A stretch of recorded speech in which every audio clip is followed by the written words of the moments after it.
கடந்த 5 வருடங்களுக்கு முன்பாக இருந்து தமிழ்நாட்டில் சாலை போக்குவரத்து தொழிலில் ஈடுபட்டிருக்கின்ற தொழிலாளர்களது பிரச்சனைகளை கடந்த ஆட்சியில் பல்வேறு கட்ட போராட்டங்களையும் பல்வேறு கட்ட மனுக்களையும் கொடுத்தோம்.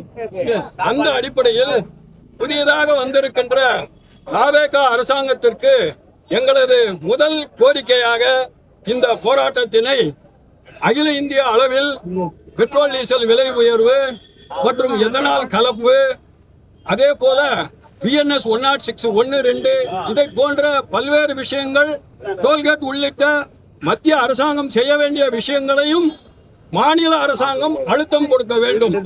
இரண்டாவதாக, தமிழ்நாட்டில் முக்கியமாக அரசு போக்குவரத்துக்கும் ஏராளமான பிரச்சனைகள். எங்களது கோரிக்கை பட்டியல் உங்களிடம் கொடுத்திருக்கிறோம்.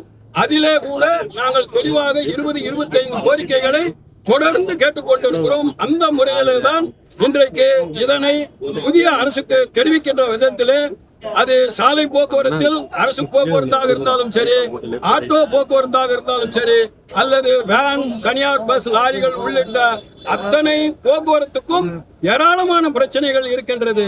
இன்றைக்கு RTO ஆபீஸில் லஞ்சம் இல்லை என்று சொல்லுகிறார்கள். உண்மையிலே நல்ல விஷயம். தாவேகா அரசாங்கத்தை நாங்கள் பாராட்டுகிறோம். அதே போல அங்கு பணிகள் நடப்பதில்லை. ஸ்டிக்கருக்கும் BLD மீட்டருக்கும் அல்லது பல்வேறு விஷயங்களுக்கு நீங்கள் பொதுவாக செய்து கொள்ளலாம் என்று சொல்லியிருந்தாலும் கூட அங்கு இருக்கின்ற அதிகாரிகள், இன்னும் சொல்ல போனால் இப்பொழுது காவல்துறையிலும் அதே அதிகாரிகள் தான் இருக்கிறார்கள். அரசாங்கம் அவர்களை மேலும் கண்காணிக்க வேண்டும். என்னவென்றால், எல்லோருமே ஆன்லைன் அபராதத்தை தமிழ்நாடு முழுவதும் அது எந்த வாகனமாக இருந்தாலும் போட்டோ பிடிப்பது 5000 முதல் 500 வரை, அதாவது 500 என்பதுதான் அவர்களுக்கு குறைந்தபட்ச ஒரு தொகையாக இருக்கிறது. ஒரு தொழிலாளி 500 ரூபாய் ஒரு நாள் உழைத்து சம்பாதிப்பது என்பது எவ்வளவு பெரிய கஷ்டம் என்பது அந்த தொழிலில் இருப்பவர்களுக்கு தெரியும்.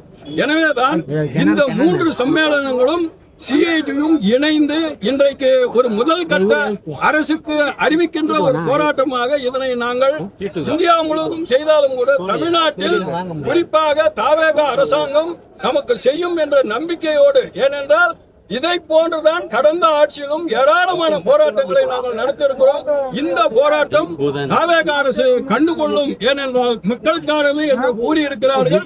அந்த அடிப்படையிலே தான் ஏற்கனவே இதை ஒரு நாளுக்கு முன்பாகவே நடத்த சொல்லியிருந்தாலும் கூட மாநில அரசாங்கத்துக்கு நாம் ஒரு நேரத்தை கொடுக்க வேண்டும். அவரவர் எல்லா துறைகளிலும் இருக்க வேண்டும், அங்கு சென்று நடப்பவர்களை பார்க்க வேண்டும் என்ற முறையில தான் நாம் கடந்த 60 நாட்கள் பொறுத்து இந்த தேதியை குறிப்பிட்டு நாம் நடத்தி கொண்டிருக்கிறோம் என்பதை தெரிவித்துக் கொள்கிறோம்.